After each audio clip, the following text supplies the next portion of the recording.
지난 시간에 이제 뭐 새로운 상품 몇 개 이야기했죠. ETF. 실제적으로 요즘 거래가 제일 많은 종목은 ETF들입니다. 그래서 ETF라는 게 있고, 이게 이제 장점과 단점이 있죠. 뭐 단점, 이 뭐 제일 큰 장점은 소위 분산 투자를 가능하게 해준다. 그러니까 한 종목임에도 이 한 종목 자체가 지수 전체가 되기 때문에 분산 투자가 가능하게 해준다라는 것이 이제 큰 장점입니다. 물론 이제 ETF가 이 지수, 이와 같은 것은 이제 코스피 200 지수를 추정하는 종목입니다. 지금 여기 있는 게 다 그겁니다. 이거 다 몽땅 코스피 200을 추정하는 종목들인데, 이건 정방향이고, 이건 역방향이고, 그 다음에 레버리지는 정방향에 곱하기 2, 그 다음에 선물 인버스 2X는 역방향에 곱하기 2를 추정하는 겁니다. 그래서 이제 이런 것들이 있고, 그 다음에 코스피 200이 아니라 다른 지수를 추정하는 것도 많이 있습니다.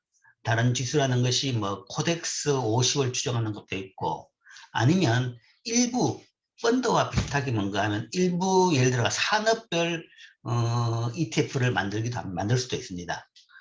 현재 지금 미국에서는 그게 또 유행인데, 옛날에는 이제 뭐 보통 이제 펀드 운영회사가 산업별 펀드를 만들어 가지고 그걸 이제 많이 팔았습니다. 그래서 투자자를 유치했는데, 그것조차도 펀드 회사에서 펀드를 만들 게 아니라 이런 ETF를 만들어 버리면 실제 적은 비용으로, 낮은 비용으로 운영 비용이 굉장히 낮아지고, 그 다음에 투자자들의 접근성이 굉장히 수월해지는, 누구든지 쉽게 사고 팔 수 있는 그런 걸로 기능을 하는 거죠.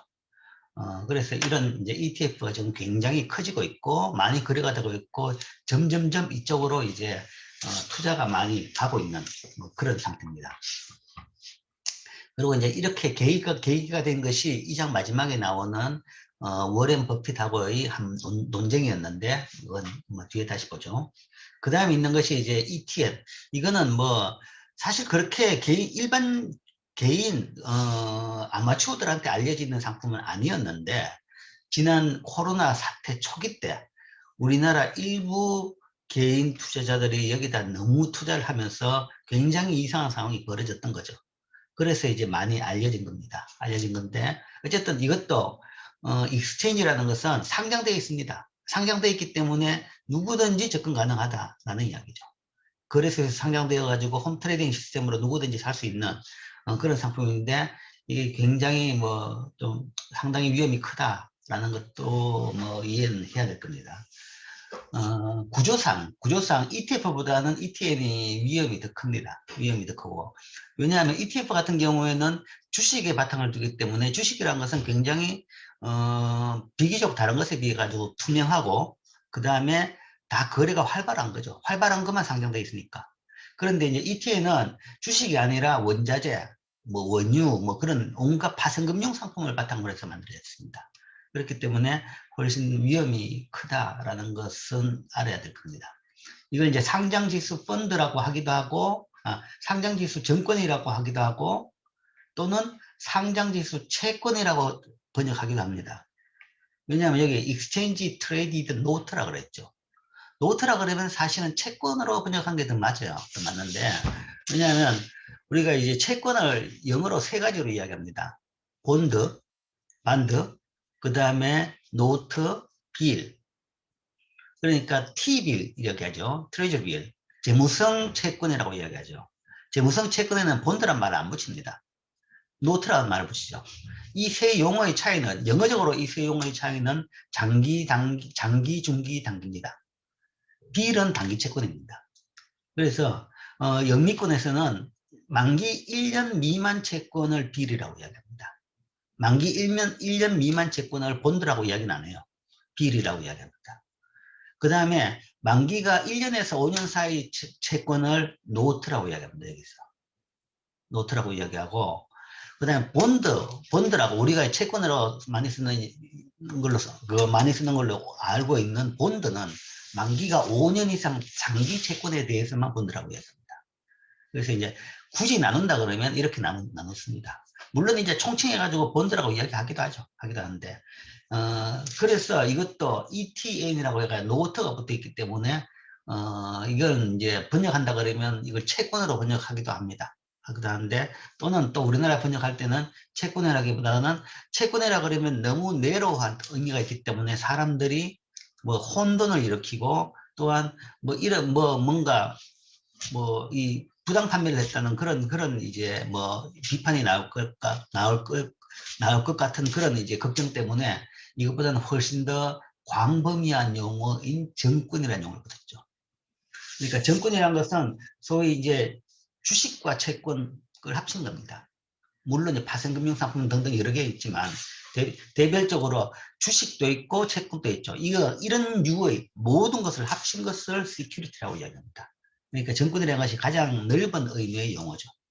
그 다음에 거기에 조금 더 좁게 들어가면 정권이 그 주식이 있고, 주식 스탁이 있고, 그 다음에 채권이 있고, 채권도 거기에 들어간다 그러면 장기채, 중기채, 단기채 뭐 이런 식으로 나눠지죠.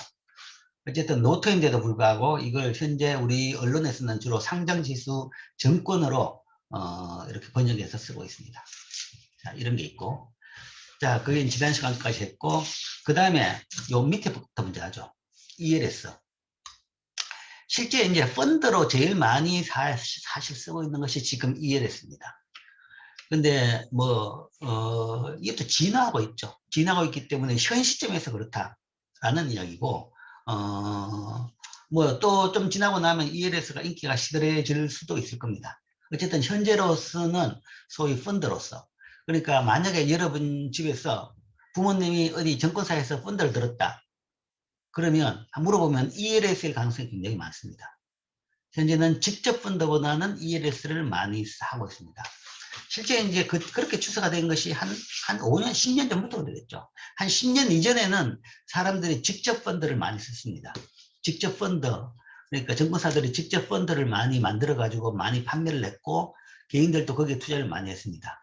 뭐 직접 펀드라는 것이 어떤 거냐 그러면, 예를 들어서 뭐 중화학공업에 투자하는 펀드, 아니면 뭐 기업별 펀드도 있습니다. 삼성그룹 펀드, 뭐 LG그룹 펀드, 현대그룹 펀드, 뭐 이런 식으로도 펀드를 만들었고, 전통적으로는 펀드라 그러면 산업별 펀드입니다. 산업별 IT 펀드, 아니면 뭐 바이오 펀드, 뭐 이런 식으로 만들죠. 그 다음에 또 이제 우리나라에서 한 10년 전에, 한 15년 전에 한참 유행했던 것이 이제 나라별 펀드입니다. 그래서 뭐 브릭스 펀드, 중국 펀드, 베트남 펀드, 이런 식으로. 그러니까 개인이 외국 주식에 투자를 못하니까 그 수요를 증권사들이 외국 주식을 뭔가 하면 투자를 하면서 그 성과에 따라 가지고 이 돈을 주는 그런 펀드를 운영한 거죠. 그래서 이제 그때 제일 마지막으로 히트 치는 것이 뭐 중국 인사이트 펀드 그런 거죠. 미래에서 증권이라는 것이 지금 이렇게 그러니까 지금 현재 우리나라 증권사 중에서 제1강입니다. 제일 큽니다.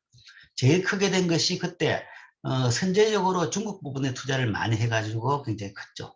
굉장히 컸는데 인사이트 펀드가 나오고 난 뒤부터 중국 이 성과가 확 떨어지면서 지금은 이제 펀드에 대해 가지고는 뭐 완전히 이 사람들 수요가 확 줄었습니다. 확 줄었고 그 뒤부터 이제 그러니까 직접 펀드가 이제 그렇게 인기가 떨어지면서 그 다음 다시 득세하게 된 상품이 여기서 말하는 이 ELS입니다. ELS.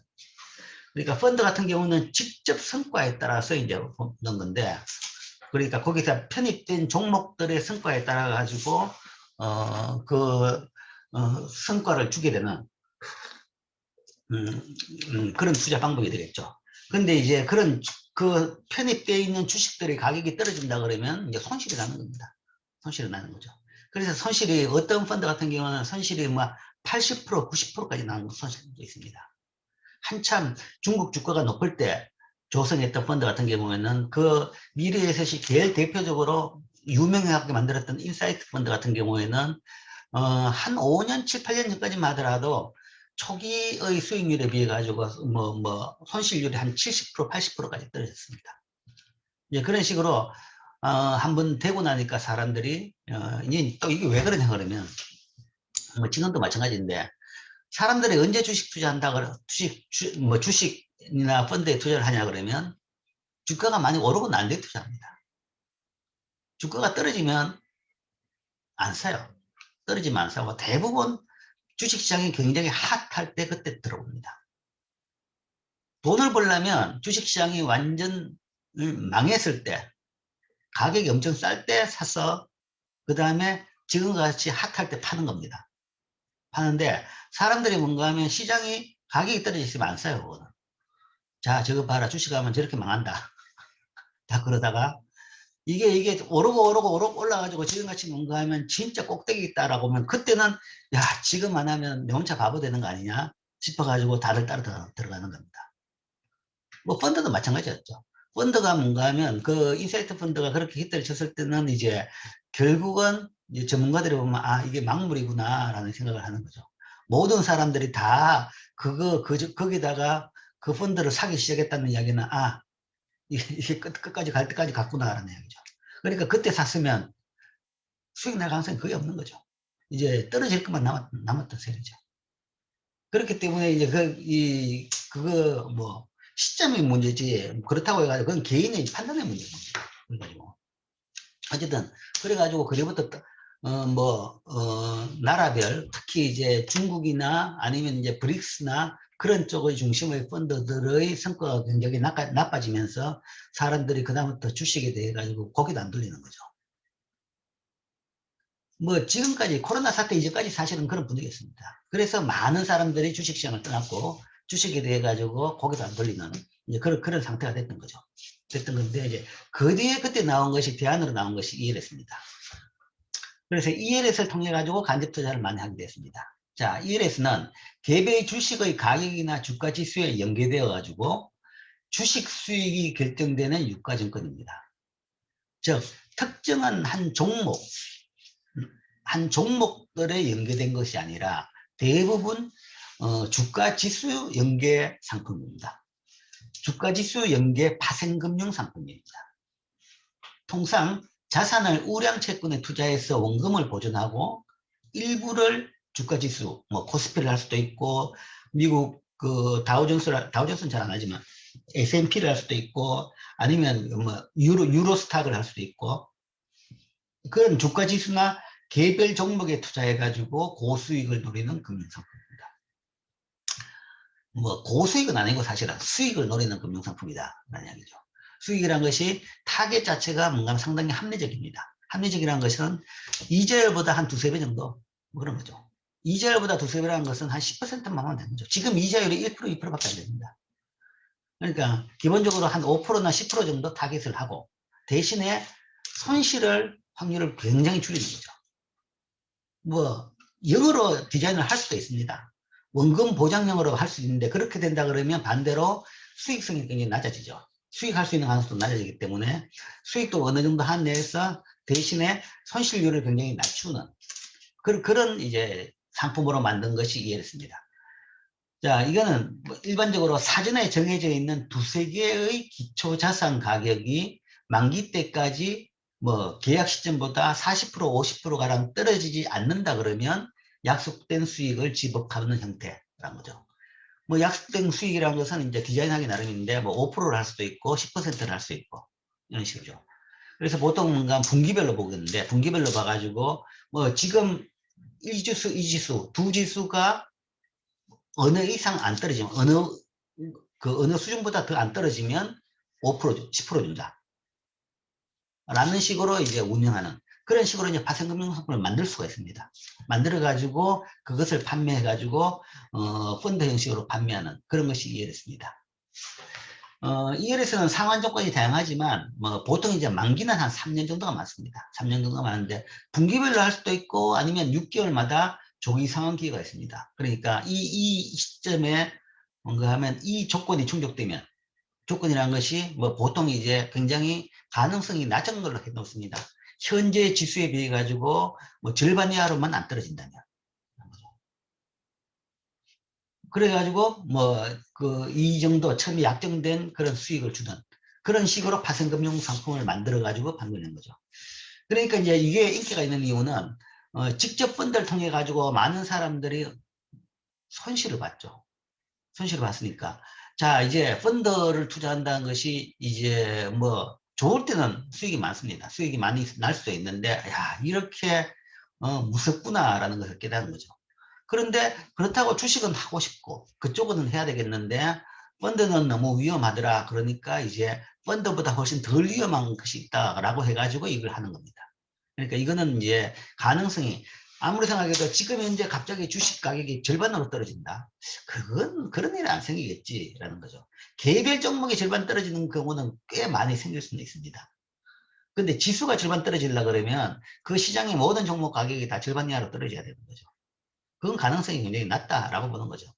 이제 그런 식으로 이제 이 조건을 걸어주니까 사람들이 그래도 대박은 안 누리더라도 은행 넣는 것보다는 이게 낫겠다라고 생각하게 되는 거죠. 그러니까 이제 이게 많이 팔렸습니다.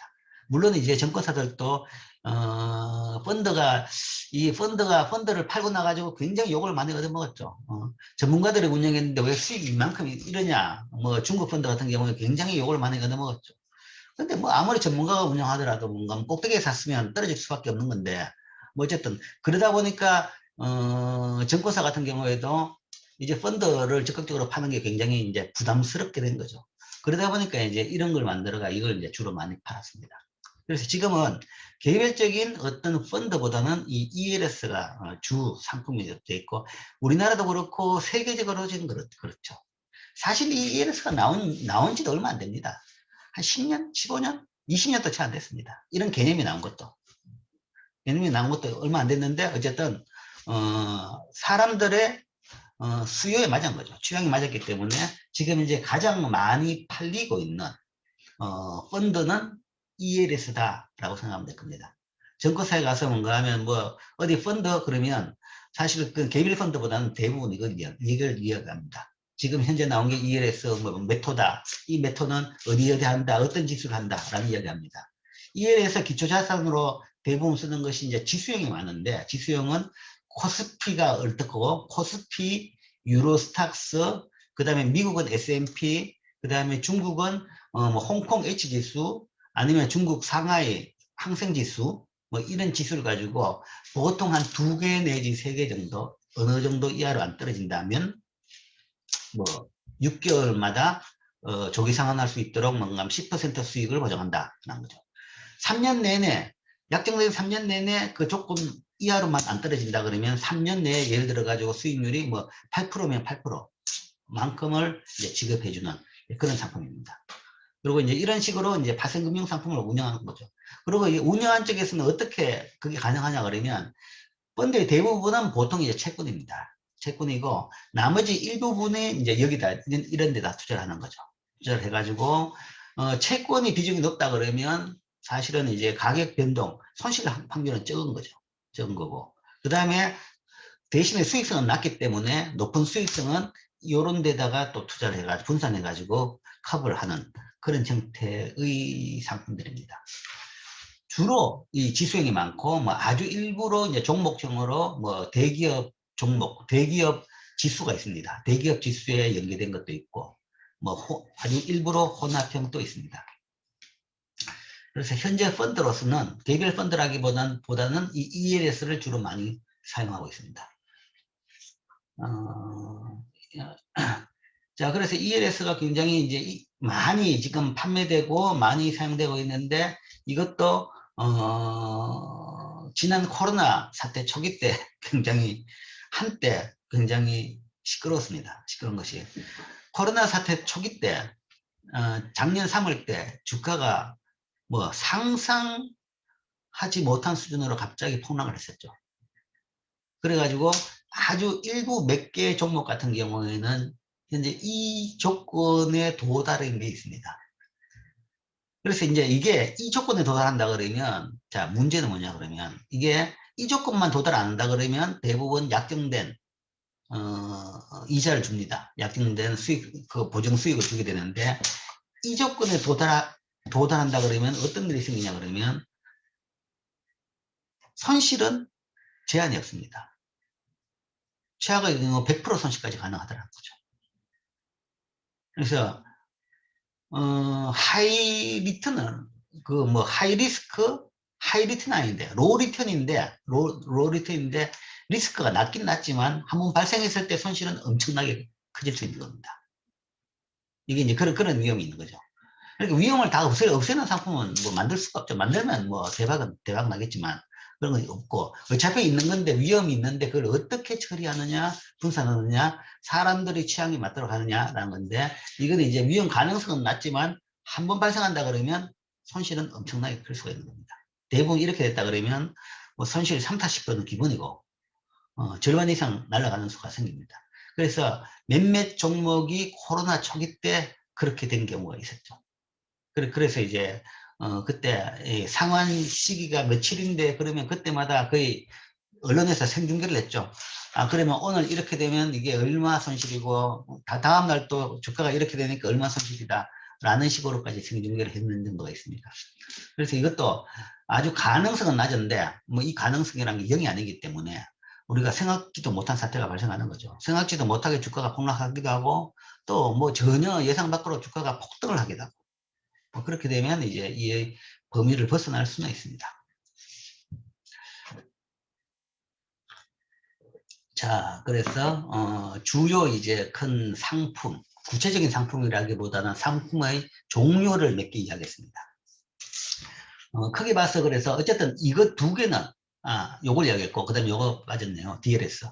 DLS는 ELS하고 같은 겁니다. 같은 건데 이 기초 자산이 되는 것이 주가 지수가 아니라 주식이 아니라 실물로 하는 겁니다. 금, 원유 등 실물 자산을 기초 자산으로 해서 구성한 ELS 일종입니다. 유가증권과 파생금융상품이 결합된 증권으로서 이것도 기초자산의 가격 변동과 연계된 증권입니다. 그래서 주로 이제 뭐 원유, 금, 설탕, 밀가루 같은 각종 원자재, 농산물, 원자재, 그 다음에 또 농산물, 아니면 금리, 환율, 뭐 탄소 배출권, 신용 이런 데까지도 연계해가지고 만듭니다. 만들어서 이제 판매하는데, 뭐 아마 여러분들이 그러면 이거 어떻게 이런 걸 만들 수 있느냐?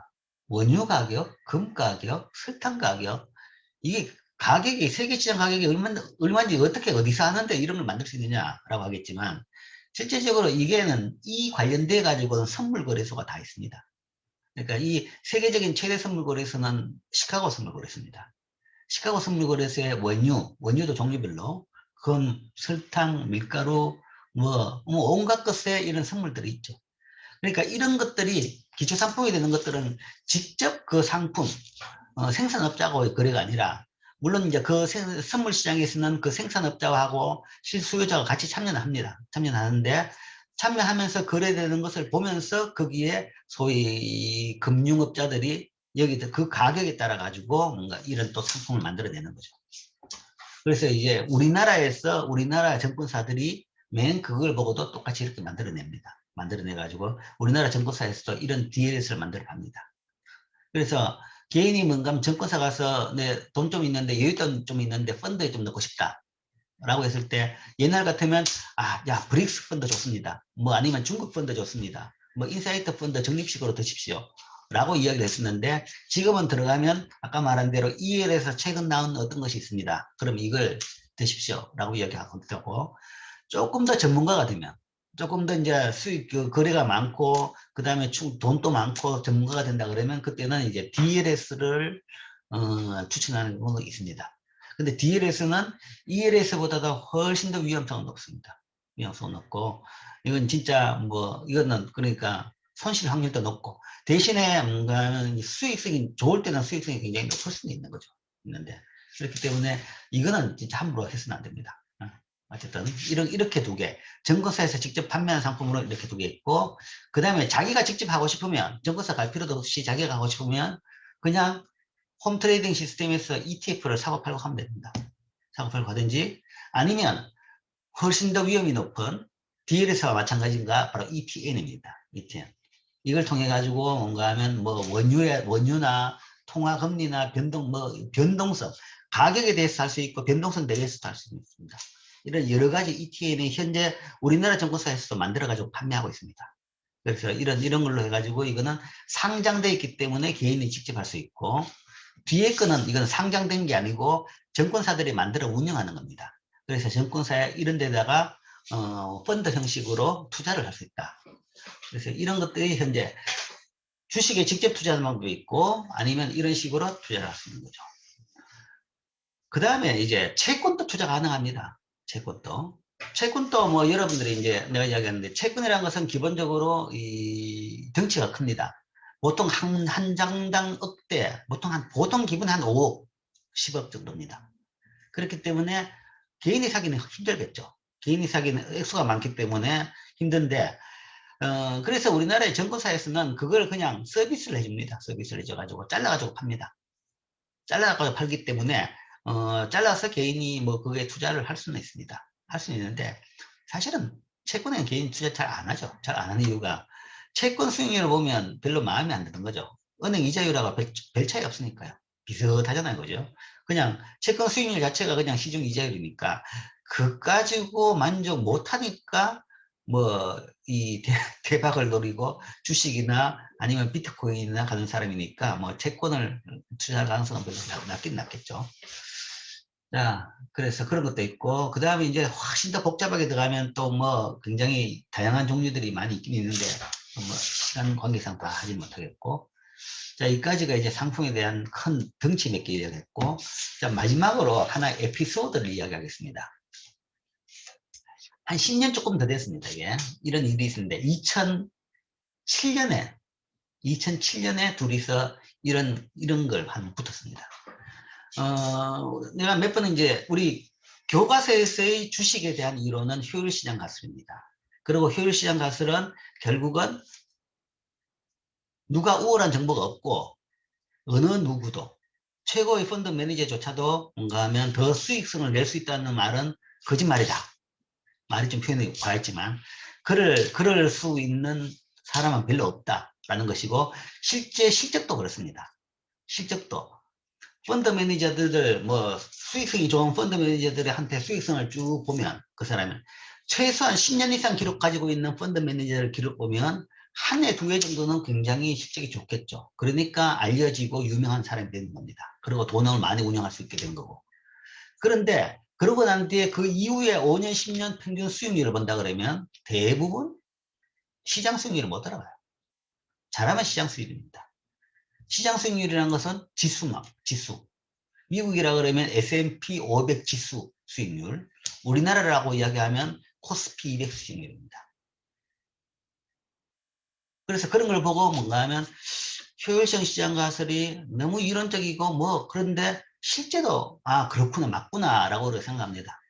그러니까 누구도 그렇게 수익률을 못 내더라 라는 건데 딱 하나 이제 예외가 하나 나타났죠. 그것 때문에 골친데 이 사람 워렌 버핏 이 사람은 40년을 거의 40년을 투자했는데 한 해도 빠짐없이 시장 수익률보다 높은 수익 성과를 했습니다.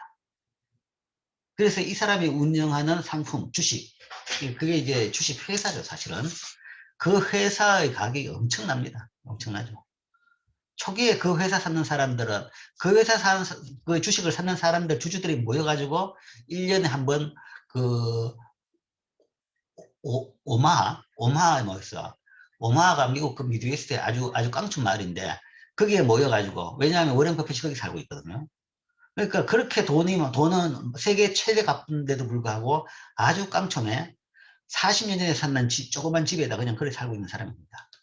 밥은 항상 맥도날드에서 햄버거 먹는 사람인 거예요. 그런 사람인데 그런 분인데 사람이 아니지 그런 분인데 자, 이 사람이 40년 동안 뭔가 하면 한 해도 빠짐없이 성과를 냈기 때문에 이제 우리가 그래도 두 손 바짝 뜯는 것은 효율시장 가설의 유일한 예외라는 얘기죠. 뭐 어디 비교할 수 없는 예이기 때문에 그래서 이 사람의 의록을 따르는 사람들이 많죠. 이 사람 관련 책임은 넘쳐납니다. 주식 그러면 뭔가 하면 온갖 데 다 이 사람 책임이다. 물론 이분도 뭔가 하면 저기 워턴의 어떤 교수님한테 배운 겁니다. 그 사당이 있습니다. 그 사당이 있고 이제 그 전략 투자 방법이죠. 독특한 이상 방법도 아닙니다. 아주 원칙적인 방법입니다. 우리가 뭐 그런 이야기를 하죠. 뭐 그래서 한때 이제 워렌 버핏식의 투자 기법이 우리나라에서 많이 성행을 했죠. 자, 지금은 조금 달라졌지만 옛날에는 이제 그게 어떻게 알려졌냐 그러면 이제 워렌 버핏식의 방법이 뭐냐 그러면 확실한 데 투자한다는 겁니다. 허황하게 투자하지 말고 확실한데 확실하게 수익성이 나고 그 다음에 시장이 계속 유지될 수 있는 상품이다. 워렌 버핏이 투자한 데가 뭐냐? 자기가 좋아하는 겁니다. 코카콜라, 그 다음에 맥도날드. 점심을 항상 밥을 그거 먹는다 그랬죠. 밥은 안 먹고 빵만 드시지만 코카콜라하고 맥도날드 가가지고 햄버거하고 코카콜라 마신 사람이기 때문에 자, 이거는 나는 계속 이거 먹을 거고 이거는 계속 사람들이 먹을 거다라는 거죠. 그래서 제일 큰 투자했던 게 그 종목입니다. 그 다음에 이제 보험회사 몇 개, 뭐, 그 다음에 뭐 몇몇 회사들이 있습니다. 어쨌든 제일 상징적으로 드러난 것이 이런 회사죠. 그래서 이제 워런 버핏의 기법에 대해 가지고 우리나라에서도 이제 사람들이 알려지고 추정을 하다 보니까 그때 이제 제일 두드러지게 나타난 종목이 농심이었습니다. 농심 라면. 맥도날드는 있지만 그거보다는 우리나라 사람은 더 많이 먹는 것이 라면이죠. 그러니까 그때부터 이제 사실은 주식시장에서 농심라면은 굉장히 그 뭐 별 찬밥이었죠.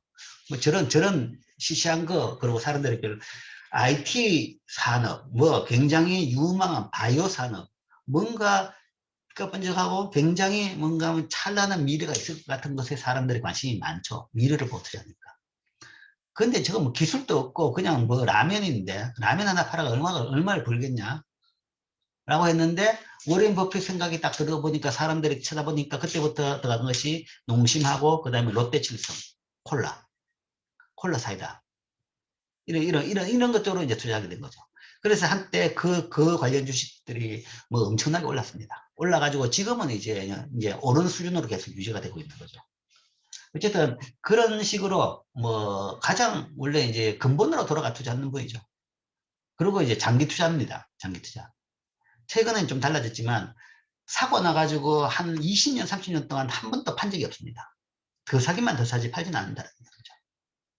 그걸 통해 가지고 어쨌든 한 40년 동안 계속 높은 수익을 냈습니다.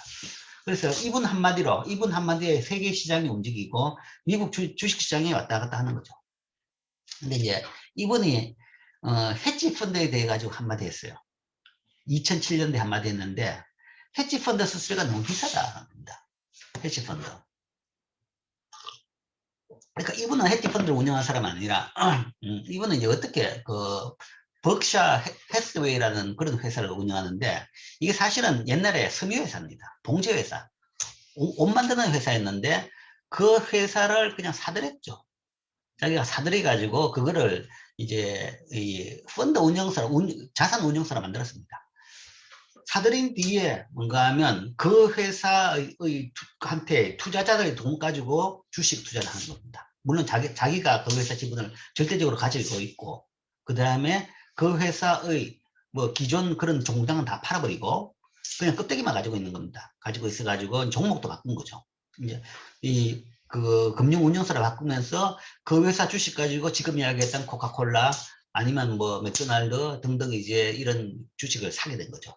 사게 되니까 이제 거기서 수익이 많이 나니까 가지고 있는 주식의 가치가 높아지니까 버크셔 해서웨이의 가치가 올라가고 그 다음에 매년 배당금이 들어오니까 뭔가 돈이 더 많아지고 수익이 높아지고 가격이 점점 더 올라가가지고 버크셔 해서웨이는 당초 워렌 버핏이 처음에 샀는 것에 비해 가지고 지금 뭐 한 10만 배, 100만 배, 10만 배 이상일 겁니다. 그 정도 올랐다고 이야기합니다. 그래서 한 주의 가격이 너무 비싸가지고 지금 이제 거래하기가 굉장히 힘들 정도인 거죠. 근데 이제 그렇다 그러면 일반적으로 뭐 최근에 삼성전자와 마찬가지로 주가 분할을 합니다. 주가 분할을. 그러니까 뭐 한 주가 너무 비싸다 그러면 10분의 1로 가격을 다운시키는 그냥 그거는 뭐 숫자의 문제니까 뭐 그렇게 하는데 뭐 아직도 한 번도 그렇게 한 적이 없죠. 한 적이 없고 어쨌든 소수의 몇몇 주식으로서 운영되고 있는 회사입니다. 어쨌든 그렇게 헤지 펀드가 아니라 그런 식으로 운영했는 건데 헤지 펀드라는 것은 뭐 다 알죠. 그러니까 그냥 개인 투자 클럽이다라고 보면 됩니다. 개인 투자 클럽이고 대신에 투자 제한이 없는 펀드죠. 그냥 일반적인 공매하는 펀드 같은 경우에는 대중을 대상으로 하기 때문에 상당히 엄격한 자산 운용 준칙을 요구를 합니다. 그러니까 일반 소비자들이 피해를 보면 안 되기 때문에 투명성을 일단 요구하고 그 다음에 방향에 대해서 충분한 정보를 줘야 되고 이거는 어떤 주식에 투자한다, 주식과 채권 비율이 얼마다, 아니면 어떤 나라다, 뭐 어떻게 한다, 거기에 대해 가지고 상세하게 설명을 해가지고 팔아야 됩니다. 팔아야 되는데 이제 그렇게 한다 그러면 거기에 따라 가지고 굉장히 제약이 생기죠. 그러니까 운영하는 사람을 잘하는 사람 같은 경우는 나는 뭐 어떤데 지금 시간이 뭐 분단위 초단위로 변하고 있는 판에 계속 세상이 바뀌고 있는데 그 옛날에 그 기준대로 투자했다가는 돈 벌을 기회를 잃는다라고 생각하는 거죠. 뭐 그렇게 생각하는 운영 잘하는 사람 같은 경우에는 자유롭게 하고 싶다라는 생각을 합니다. 그래서 이제 그런 사람용이 헤지펀드입니다. 그리고 대신에 헤지펀드 같은 경우에는 그런 위험은 투자자가 감수하라라는 거죠. 그렇기 때문에 여기에 대한 제약은 없습니다. 제약은 없고. 그래서 개인 투자 클럽이라는 이야기죠. 손실을 봐도 뭐 투자자가 알아가지고 자기 책임지고 손실 봐야 되는 거고. 그리고 대부분 그렇기 때문에 이 헤지펀드는 유일하게 있는 제약은 투자자 수의 제한입니다. 100명 미만입니다. 보통 100명 미만. 그러니까 소액도 안 받죠. 보통 헤지펀드는 소액도 안 받아요. 우리나라는 이제 어중간하게 돼가지고 좀 그렇게 되는데 일반적인 세계적인 헤지펀드는 그 소액은 안 받고 큰 돈만 받습니다. 큰 돈만 받는데 그렇기 때문에 실제 이제 개인보다는 그 기관들이 많습니다. 기관들. 개인의 돈을 기관이 모으고 아니면 기관 자체. 증권사도 하나의 투자자입니다. 증권사도 자기 자산 같은 경우에는 그거 가지고 투자를 하는 겁니다. 예, 그런 거죠. 그런 돈이 많이 들어오는데 그런 돈으로 모아가지고 큰 돈을 만드는 뒤에 이제 자유롭게 투자하는 것이 헤지펀드입니다. 헤지펀드인데 그렇기 때문에 사실은 이제 뭐랄까 아주 자유롭게 투자하기 때문에 위험도 많고 뭐 좋으면 수익은 높겠죠. 그러나 위험도 많기 때문에 대신에 투자자하고 운영자하고는 커뮤니케이션이 잘 돼야 되겠죠. 그렇기 때문에 이제 투자자가 많으면 거기에서 커뮤니케이션이 이제 혼란이 생길 수가 많이 있기 때문에 그리고 뭐 말이 안 맞아가지고 들쑥날쑥하게 되면 운영도 어렵고 하기 때문에 대부분 이제 규모는 숫자로는 규모를 줄입니다. 그래서 이제 뭐 100명 미만의 투자자로서 구성이 되고 뭐 액수는 큰 거는 엄청나게 큽니다. 뭐 50억 달러, 100억 달러, 몇백억 달러짜리 펀드도 꽤 있습니다. 그래서 이게 이제 메이저 펀드죠.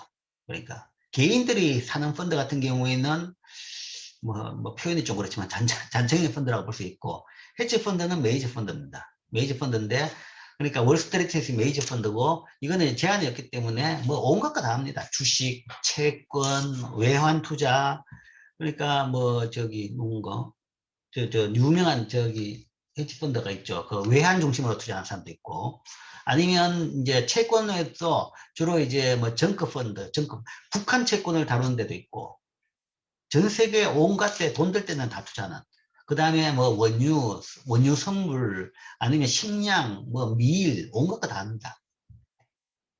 그래서 그렇게 이제 운영하는 것이 이제 헤지펀드입니다. 그런데 여기 대해 가지고 버핏이 무슨 얘기를 했냐? 헤지펀드 수수료가 너무 비싸다는 거죠. 이런 수수료가 기본적으로 어떻게 되는가 하면 3%입니다. 투자액의 3%를 무조건 매년 공제합니다. 투자자의 투자액의 3%를 공제하고 그 다음에 투자 수익에 대해 가지고 3분의 1 정도는 항상 가집니다. 그러니까 이 너무 수수료가 너무 비싸다. 너희들은 수익이 마이너스가 나도 돈 벌고 플러스가 나면 더 엄청나게 돈을 벌고 그게 이제 월스트리트가 돈을 버는 거죠. 그래서 수익률이 너무 비싸라고 비싼 거죠. 그렇게 이제 비판을 하니까 이 헤지펀드 업계에서 난 이야기가 이 헤지펀드의 대표 선수들의 이야기가 아니 수수료가 높은 이유는 높은 수익률을 냈기 때문에 그런 거다. 우리가 높은 수익률을 내니까 그런 거다는 거지. 그러니까 뭐 누가 이 억지로 우리 투자하라고 그랬냐. 다들 높은 수익률을 바라고 들어오는 것이고 그리고 우리가 높은 수익률을 해주니까 이렇게 많은 돈을 받아간다 라고 이야기한 거죠. 그러니까 여기 버핏이 너희들이 뭐 높은 수익률을 내느냐 라는 걸로 이제 한번 이제 성질을 건드렸죠. 건드리고 나니까 이제 여기에서 둘이가 붙었습니다. 이 버핏이 이 사람 이름이 안 나와 있네. 그때 이제 헤지펀드 중에서 제일 유명한 헤지펀드 같은 경우는 주로 이제 소액 자산, 소액 거액, 소수 거액 자산가들용이기 때문에 대중에는 별로 안 알려져 있습니다. 사람들은 잘 모릅니다. 뭐 사람들이 아는 이제 유명 증권사 투자은행 이야기하면 뭐 메릴린치 아니면 골드만삭스 뭐 이런 거죠. 이런 거고 헤지펀드 오히려 이제 더 큰 건물들은 이런 헤지펀드 운영자들인데 잘 알려져 있는 건 아니죠. 이때 제일 큰 회사가 이겁니다. 프로테스 파트너스. 이게 제일 큰 회사인데 여기서 뭔가 하면 우리는 높은 수익률을 주니까 그렇게 많이 받는다 한 거죠. 그러니까 너 그러니까 거기에 대해서 버핏이 뭔가 하면 너희들이 높은 수익률을 줄까? 시장 수익률도 안 될 건데 라는 이야기죠. 그게 아까 이야기한 그겁니다. 그러니까 펀드 매니저를 수익성을 본다 그러면 한두 번은 몰라도 뭔가 하면 10년 평균 본다 그러면 시장 수익률을 넘는 사람이 잘 없다는 이야기죠. 그래서 그렇게 한번 해보자. 그래서 둘이 내기를 했는데 버핏은 시장 성과, 인덱스 펀드. 그러니까 이때만 하더라도 ETF가 없었습니다. ETF를 했으면 비용 없이 훨씬 더 쉽게 내기를 했겠죠. 그래서 ETF가 없었기 때문에 인덱스 펀드.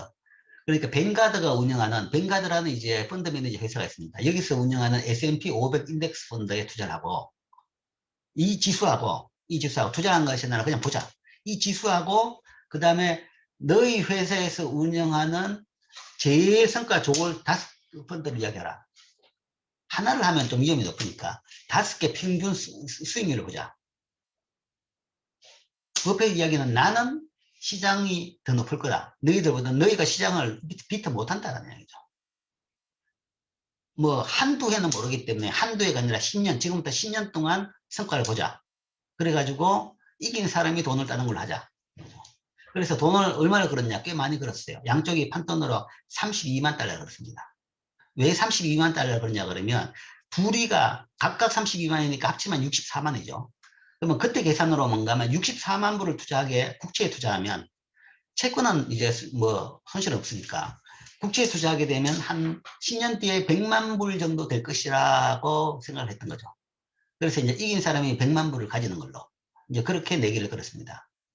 100만 불 그러면 한 10매덕이죠, 그죠? 지금 100만 불. 근데 이제 가지는 건 아니라 이 사람들이야 돈은 남는 게 돈밖에 없는 거니까 이런 돈에 탐할 사람 아니죠.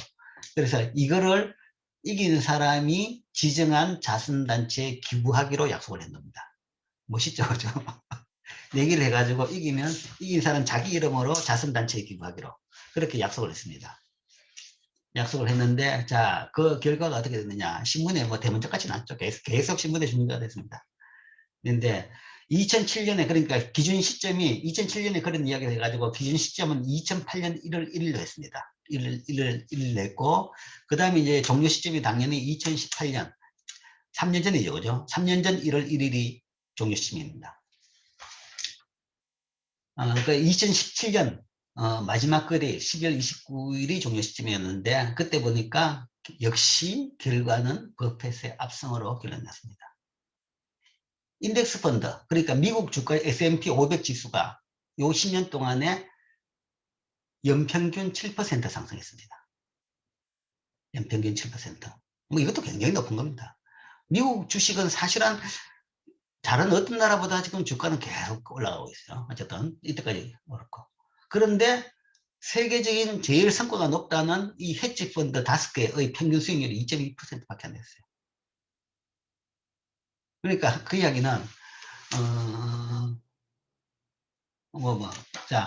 이제 임플리케이션을 이야기하기 전에 디테일 재밌는 것만 먼저 얘기해보죠. 그 다음에 또 여기다 또 재밌는 일이 생긴 것이 이 100만 달러가 어떻게 됐냐 그러면 100만 달러가 220만 달러가 됐습니다. 왜 그래 됐냐 그러면 그러니까 그 사이에 뭔가 미국 금융위기가 발생했고 2007년 세계 금융위기가 발생해가지고 세계적으로 뭔가 경제가 굉장히 나빠서 양적 완화를 통해 가지고 굉장히 저금리가 됐죠. 저금리가 됐다는 이야기는 채권 가격이 오른 겁니다. 그러니까 이때 채권을 64만 달러 산 거죠. 2008년 1일 일자로 4만 강고 샀는데 그게 뭔가 하면 채권 가격이 올라 버리니까 엄청나게 이 채권 투자 수익률이 높아진 거죠.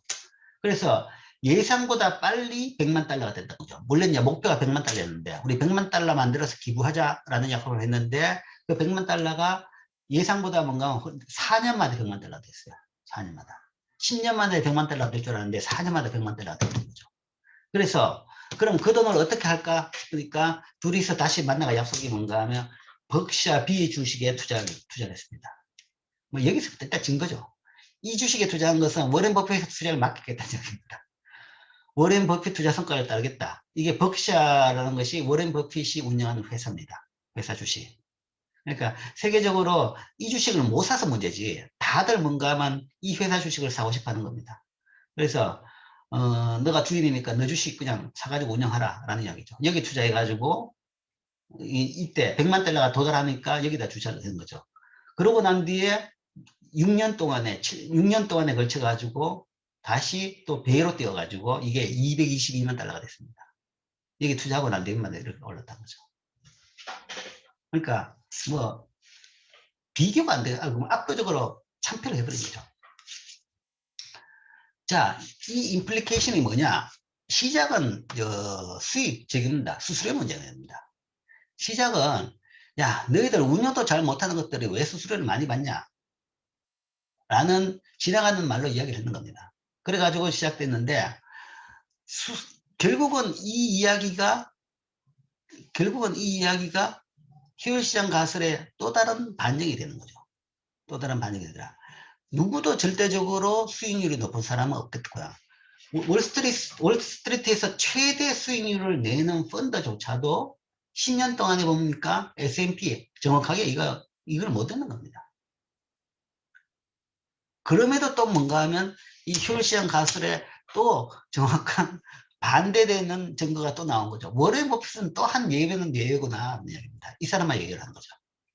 이 사람은 그럼에도 불구하고 뭔가 특별한 기법이 있는 것 같지도 않은데도 불구하고 어쨌든 끼어에 계속 더 시장보다 높은 수익률을 계속 내고 있는 분입니다. 그래서 우리가 이제 현자라고 이야기하죠. 현재 와이즈맨이라고 이야기하죠. 뭐 어쨌든 이렇게 됐습니다. 그래서 이게 뭐 이걸 가지고 일부에서는 이런 얘기를 하죠.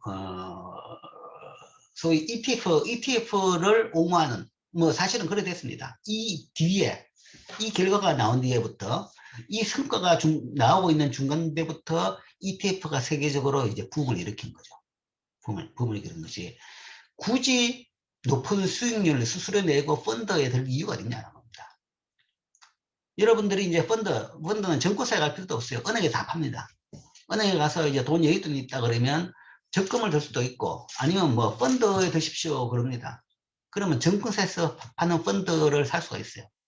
살 수가 있는데 자 그거 펀드를 산다 그러면 일단 수수료가 우리나라도 한 2%는 됩니다.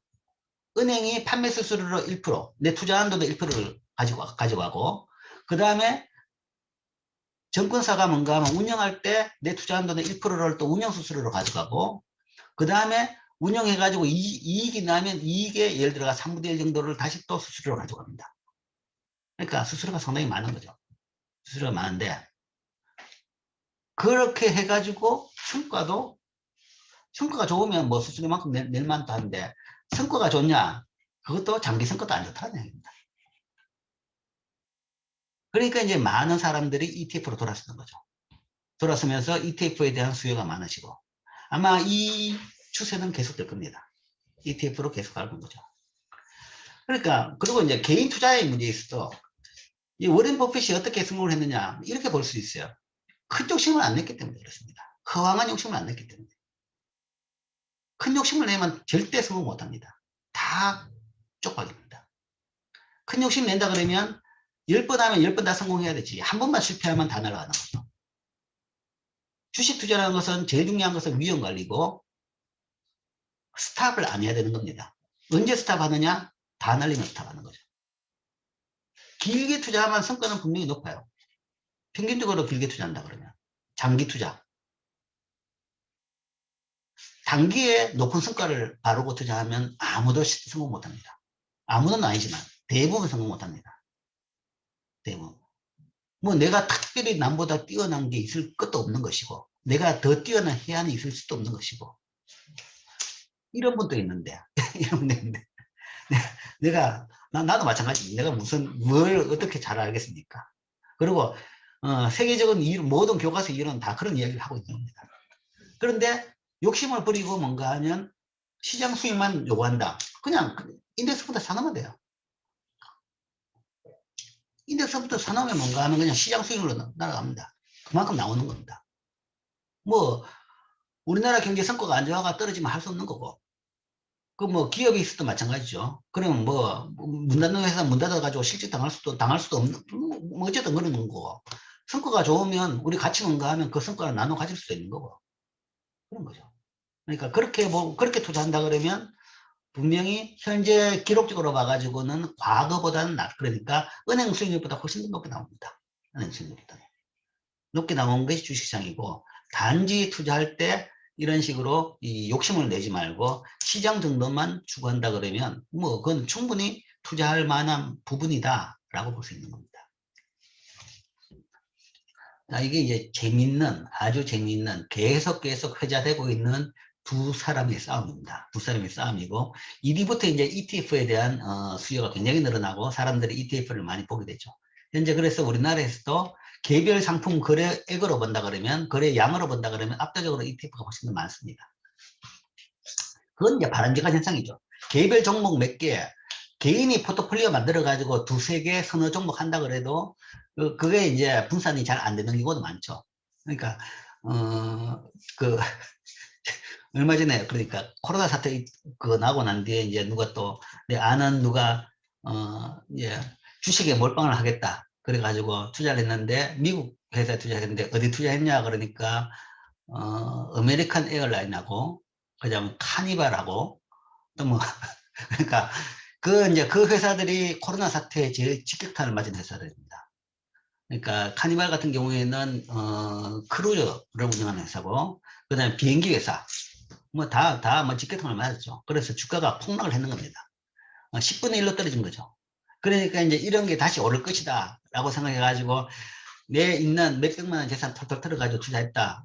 그 이제 대학 마치고 그 취직했는 그 애인데 그래가지고 분산을 배하고 비행기에 분산했는데 배하고 비행기에는 분산한 게 아닙니다. 그건 같은 종목이죠. 그러니까 분산 이야기할 때도 그러니까 어떤 IT에 꽂힌 사람 같은 경우는 나는 분산했다 그러면서 삼성전자하고 LG전자에 투자합니다. SK하이닉스하고 삼성전자하고 SK하이닉스에 투자한 것은 전혀 분산이 아닙니다. 그거는 뭐 둘 중에 하나만 해도 돼요. 분산한다는 것은 완전히 업종이 다른 쪽으로 분산을 해야 돼요. 그러니까 개인이 분산을 한다는 것은 그만큼 뭐 잘 또 모르는 부분도 꽤 있는 겁니다. 그렇기 때문에 ETF를 한다 그러면 그건 확실하게 분산하는 거죠. 그래서 ETF 투자하는 건 괜찮은 부분이 있어요. 뭐 그런 것은 오히려 이 바람직한 뭐 투자 방향이 아니냐라는 이야기죠. 그리고 이제 ETF를 투자할 때 이제 이런 게 있죠. 비쌀 때 사지 말라는 것은 그렇기 때문에 항상 이야기한 것이 적립식으로 하라라는 이야기입니다. 매달 똑같은 액수만큼 투자하라. 그러니까 사람들이 멘탈이 약하기 때문에 항상 비쌀 때 사고 쌀 때 팝니다. 그 두려움과 탐욕을 극복하려고 그러면 적립식으로 투자하라는 거죠. 최소한 사는 가격은 평균으로 만들 수 있는 겁니다. 매년 정해가지고 매달 똑같은 액수만큼 뭐 이런 식으로 은행 적금같이 그런 식으로 ETF를 사라라는 거죠. 그러면 최소한 평균 정도는 되는 겁니다. 평균보다 싸게 살 수는 없을지 몰라도 평균 가격에는 살 수 있는 거죠. 그러니까 비쌀 때 왕창 사는 것은 막을 수 있는 겁니다. 뭐 파는 건 뭐 자기가 보고 투자보다 성과가 충분히 나면 그때 파면 되는 거니까. 그리고 이제 할 때 항상 그런 이야기 하죠. 팔 때도 마찬가지로 한꺼번에 팔지 말라는 이야기 합니다. 나누어서 분할 매수, 분할 매도 하는 이야기 하죠. 팔 때도 분할해 가지고 조금씩 팔라 뭐 이런 이야기를 합니다. 자, 이상이 주식에 대한 이야기입니다. 질문.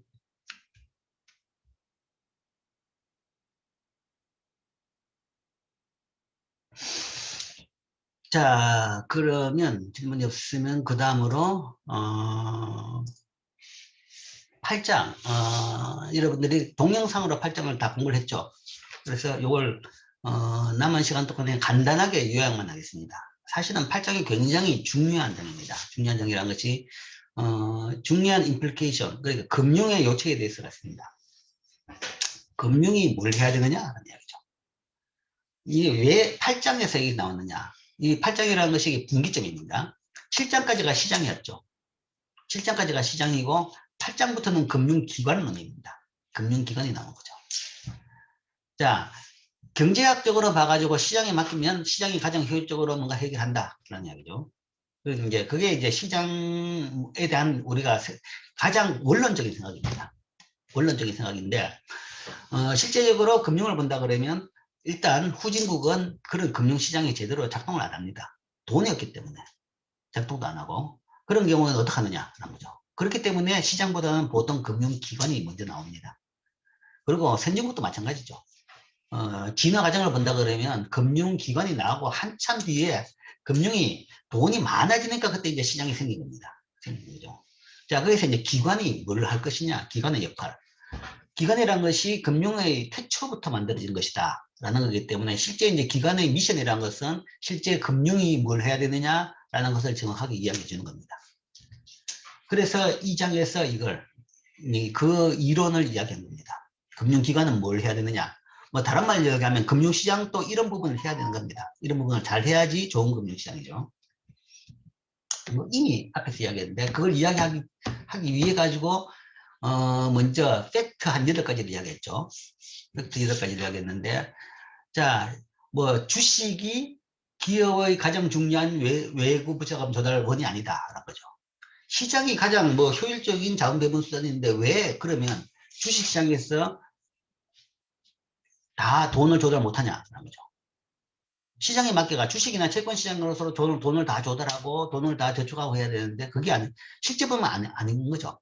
금융기관이 굉장히 큰 역할을 하고 있습니다. 아직도 비중이 굉장히 높아요. 주식이 시장의 모든 걸 다 못하더라. 그 다음에 시장성 채무 및 지분증권의 발행은 기업이 자금을 조달하는 가장 주된 수단이 아니더라. 뭐 개인이라서 개인이 시장에 접근 못해가지고 그렇지 않느냐라고 생각할지 몰라도 기업마저도 마찬가지라고 합니다. 기업마저도 자금 조달이 주식이나 채권이 아니라 총액으로 본다 그러면 금융기관을 통해 조달한 것이 훨씬 많더라. 그리고 간접금융이 직접금융보다 몇 배나 더 중요하더라. 거죠. 직접금융이라는 것이 시장이죠. 주식, 채권 시장입니다. 이것보다는 금융기관을 통한 자금 조달이 훨씬 더 많더라. 금융중개기관, 특히 은행은 기업의 가장 중요한 외부 자금 조달원이었다. 자, 어쨌든 시장이 다가 아니더라. 여전히 기관이 필요하고 시장이 그렇게 발달한 나라마저도 여전히 금융기관이 필요하더라. 또한 이제 그 결과 금융 시스템은 경제에서 규제를 가장 강하게 받는 부분 중에 하나다라는 거죠. 경제학적인 원론을 따져본다 그러면 규제 타파입니다. 규제 타파. 규제는 하지 마라. 시장에 맡기라. 라는 이야기죠. 그렇지만 경제학자들도 금융에 대해서는 충분히 규제를 하라는 이야기입니다. 다른 산업에 대해 가지고는 절대 규제하지 마라. 라는 건데 금융에 대해 가지고는 이거는 일반적인 사적 제어가 아니라고 하는 겁니다. 일반적인 사적 제어라 그러면 그 규제가 없어야 되는 겁니다. 없고 사적 제어가 아니면 규제가 필요하죠. 공공재, 공유자원 그런 것은 이제 뭐 발행을 하기 위해서 남발을 막기 위해서 뭐 아니면 독점 이런 경우는 규제가 필요합니다. 금융은 그 세 개의 범주 내에 있다는 거죠. 특히 그 중에서 금융을 우리가 공공재라고 이야기합니다.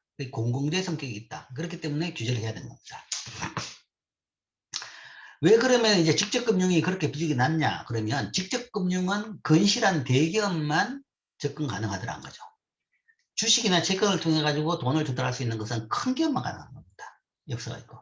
그렇기 때문에 대부분 신생 아니면 조그만 기업들은 금융기관을 통해서 돈을 조달받는다.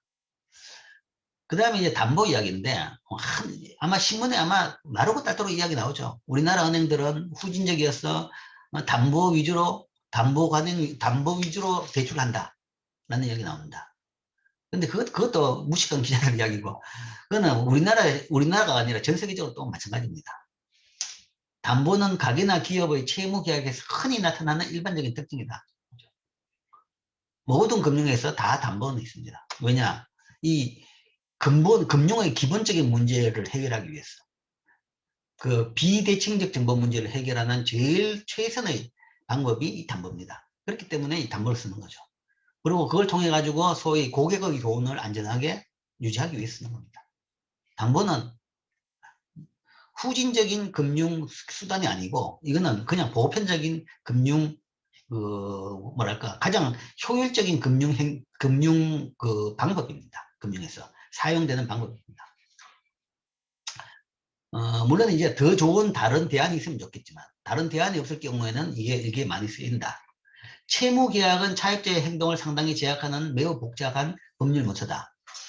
채무 계약을 보면 채무 계약에 돈 빌리고 돈 갚겠다. 딱 그것만 적혔냐 보면 그거 외에 이상하게 부가 조항이 많이 적혀 있어요. 그러니까 여러분들 이제 부동산 거래를 할 때도 뭐 월세 들어올 때, 전세 들어올 때도 보면 사실은 밑에 부가 조항이 꽤 많이 있어요. 다 안 읽죠. 읽지도 않지만 사실은 많이 있습니다. 그와 마찬가지로 채무 계약에도 이런 게 많이 있습니다. 많이 있는데 이게 왜 있냐? 뭐 결론으로 이야기한다 그러면 이것도 정보의 비대칭성을 막기 위해서 그렇다. 자, 여기서 팩터 8개를 보여준 이유가 뭐냐 그러면 결국은 금융이 뭘 해야 되느냐라는 이야기죠. 금융에서 해야 될 것은 금융은 남는 돈하고 돈 필요한 사람하고 두 개를 연결시켜주는 겁니다. 돈이 여윳돈 있는 사람 돈 가지고 돈 필요한 사람한테 빌려줄 수 있도록 연결해주는, 직접 거래를 하든 아니면 중간에 끼워가지고 연결시켜주는, 그게 바로 금융입니다. 금융인데 거기에서 이게 원활하게 잘 되려고 그러면 어떻게 돼야 되냐, 이 과정에서 어떤 문제가 있느냐, 있는 문제를 제거해 주면 되죠. 그 최대 문제가 거래 비용하고 그 다음에 정보의 비대칭성 문제죠. 중간고사 시험 문제도 있었죠. 거래 비용과 정보 비대칭성, 이게 이제 금융에서의 최대 문제입니다. 최대 문제죠. 그래서 이제 거래 비용 같은 경우에는 사실은 시장이 제일 낮아요. 시장이 기관보다 더 나은 이유는 거래 비용이 낮습니다. 왜냐하면 시장은 아까 이야기한 대로 대부분 대기업 자금 조달용이다라는 거죠. 시장에서는 잔돈은 없습니다. 큰 돈밖에 없죠. 크기 때문에 뭔가 하면 전체적으로 규모의 경제가 되고 단위당 비용은 떨어지는 겁니다.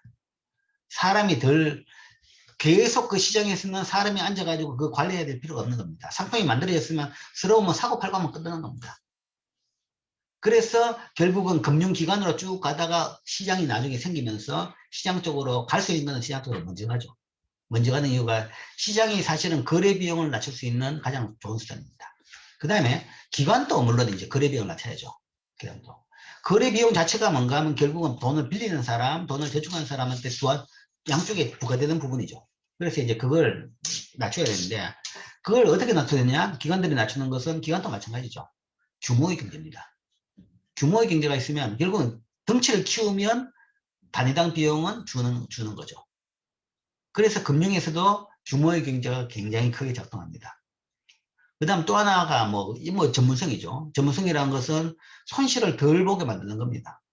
손실이 적으면 거래 비용이 주는 겁니다. 그러니까 전문성이 더 필요한 거죠. 대출에 대한 전문성, 아니면 자금 조달에 대한 전문성, 다 마찬가지입니다. 그래서 이제 이거는 금융기관도 마찬가지고 금융시장도 마찬가지인데, 어쨌든 금융의 제일 큰 문제점은 첫 번째 거래 비용 문제가 있는데, 자, 그러면 어떻게 효과적으로 이걸 줄일 것이냐 하는 거죠. 그래서 금융이 발전하는 과정도 이거를 효과적으로 줄이는 방향으로 발전하는 겁니다. 줄이는 방향으로 발전하는 거죠.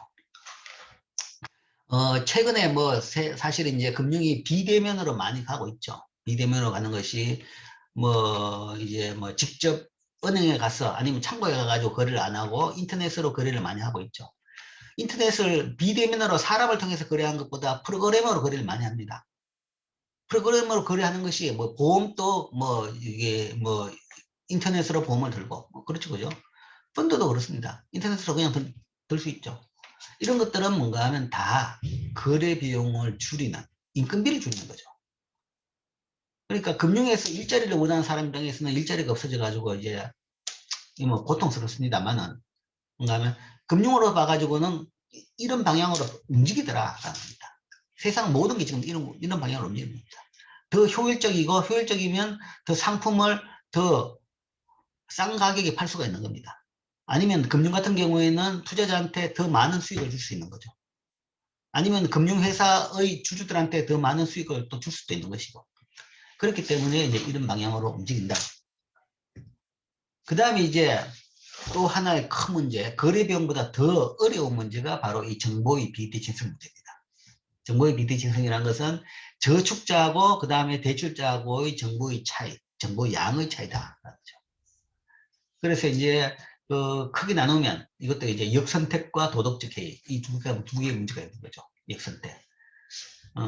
역선택이라는 것은 일반적으로 이제 주식시장에 주식에 상장을 할 것이냐, 아니면 개인 회사로 운영할 것이냐, 라는데, 물론 이제 상장으로 가는 것은 덩치 때문에 상장으로 가는 경우가 많습니다. 큰 규모의 자금 조달해야 한다. 그렇다 그러면 개인으로 하기는 힘든 거죠. 그렇다 그러면 이제 상장을 해가지고 모으는 거죠. 근데 큰 덩치가 아니고 개인이 핸들할 수 있는 수준이다 그러면 상장을 할 이유가 없죠. 이익이 확실하다 그러면 내가 그 돈을 벌면 되는 겁니다. 내가 상장 안 하고 내가 개인 회사로 운영하면 돈을 더 많이 벌 수 있습니다. 그런 경우에 개인 회사로 운영 안 하고 상장으로 갔다. 이거는 뭔가 하면 상장을 통해 가지고 소위 역선택이라는 이야기죠. 상장을 통해 가지고 소위 주가를 올려 가지고 돈을 벌겠다는 겁니다. 내가 주식 가지고. 그런 이야기 하죠. 이 벤처 기업 중에서 코스닥 상장에 목숨을 걸고 있는 회사들은 다 피해라 라는 이야기입니다. 코스닥 상장하면 우리 떼돈 번다 라는 회사는 결국은 코스닥 상장을 통해 가지고 뭔가 하면 뻥튀기 하겠다라는 이야기입니다. 내 실적보다 훨씬 더 높은 주식 가격을 받아 챙기겠다라는 이야기죠. 물론 이제 투자자들이 자기는 그렇게 생각해가지고 더 비싼 돈 내고 주식을 사기는 사겠죠. 어쨌든 그런 것들이 대표적으로 역선택입니다. 주식도 마찬가지고 채권도 마찬가지죠. 채권 발행하는 것도 위험이 있으면 채권으로 발행해가지고 분산을 합니다. 위험 없다 그러면 다 자기 돈 가겠죠. 자기나 아니면 자기 근처 아는 돈 가겠죠. 이런 것들이 일반적으로 발생하는 역선택이고, 그 다음에 도덕적 해이 같은 경우에는 이제 이 약속하고 다르게 나중에는 불법은 아니지만 편법을 통해 가지고 소위 투자자 아니면 주주의 이익을 해치는 이제 그런 경우죠. 대표적인 도덕적 해이가 사실은 대리인 문제입니다. 주인 대리인 문제죠.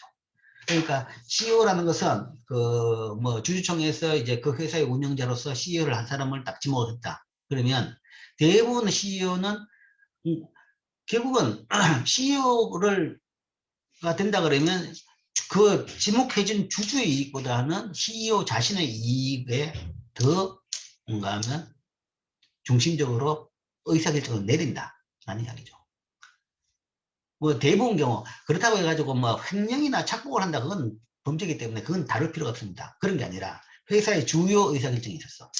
그래서 CEO 같은 경우는 보통 1년 정도, 길어도 뭔가 하면 3년, 5년 정도까지밖에 안 줍니다.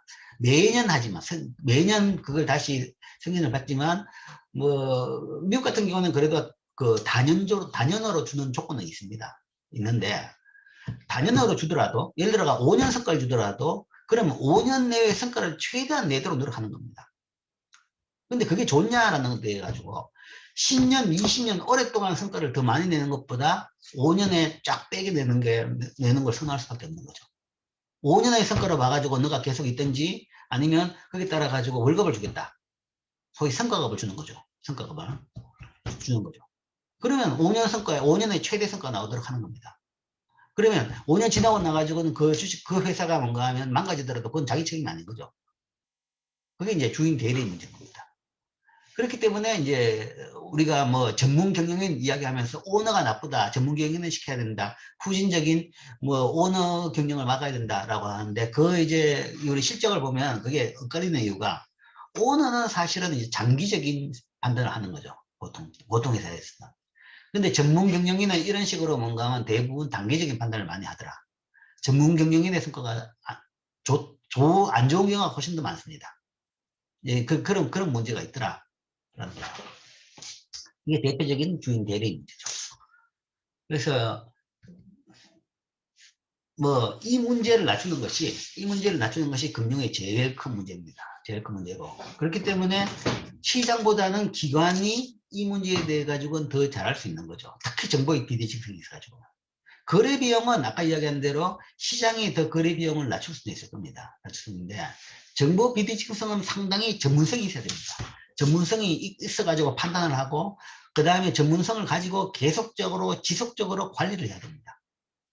관리를 해야 되는데 그거는 시장에 던져나가지고 될 일이 아니죠. 시장에서는 한다는 것이 매년 한번 주주총회 해가지고 거기서 이사를 뽑아가지고 그 사람들이 감독시키는 건데 같이 짝짝꿍 하면 아무 컨트롤할 방법도 없는 겁니다. 그런 차원에서 이제 금융기관을 통한 방법이라는 것은 금융기관은 계속적으로 관리를 하니까 그게 이제 더 좋을 수도 있다. 그런 거죠.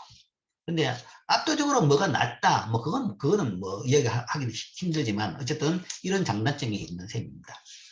그런 장단점이 있기 때문에 세계적으로도 금융 시스템은 한 방향으로 가지는 않습니다. 뭐 몇 번 이야기했지만 영미식이 있고 소위 이 유럽식이 있다고 이야기했죠. 영미식은 그래도 시장 중심입니다.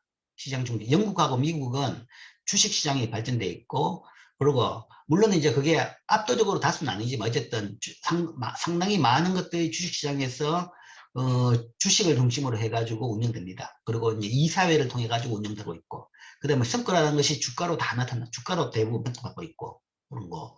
반면에 독일, 프랑스, 일본 같은 나라 같은 경우에는 이제 기관 중심 금융입니다.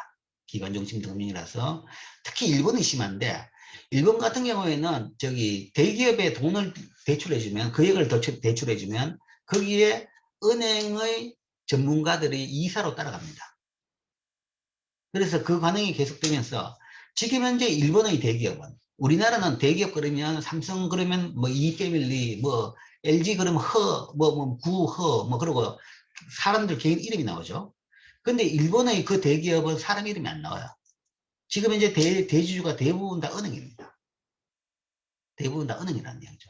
그 은행들이 돈을 빌려주고 소위 이 대리 문제, 주인 대리 문제를 관리를 한다라는 얘기입니다.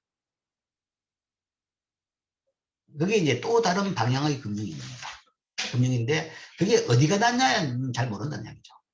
성과로는 사실은 후자가 못한 것 같아요. 일본 경제는 굉장히 안 좋죠. 일본 기업들은 뭐 신속한 의사결정이 안 되고 온갖 도장 받는 게 뭐 엄청나게 많고, 그러니까 관리를 한다 그러면 도장을 많이 찍게 만드는 겁니다. 그러면 위험 결정은 또 안 하죠. 내가 책임 못 지겠다. 아무도 책임 안 지려고 그러는 겁니다.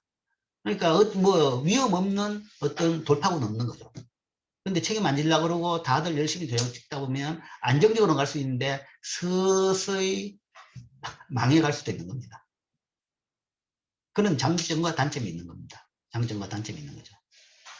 그래서 이제 그런 이제 뭐 그러나 어느 게 일반적으로, 그러나 이제 영미식에 대해 가지고 또 그렇죠. 너무 성과 지상주의로 완전히 탐욕과 공포와 탐욕이 넘치는 그런 이 동물적인 시장이다라고 이제 극단적으로 평가하는 사람도 있긴 있습니다. 어쨌든 그런 식으로 양쪽으로 현재 금융은 발전해 가고 있습니다. 자, 이상이 8장에 대해서 뭐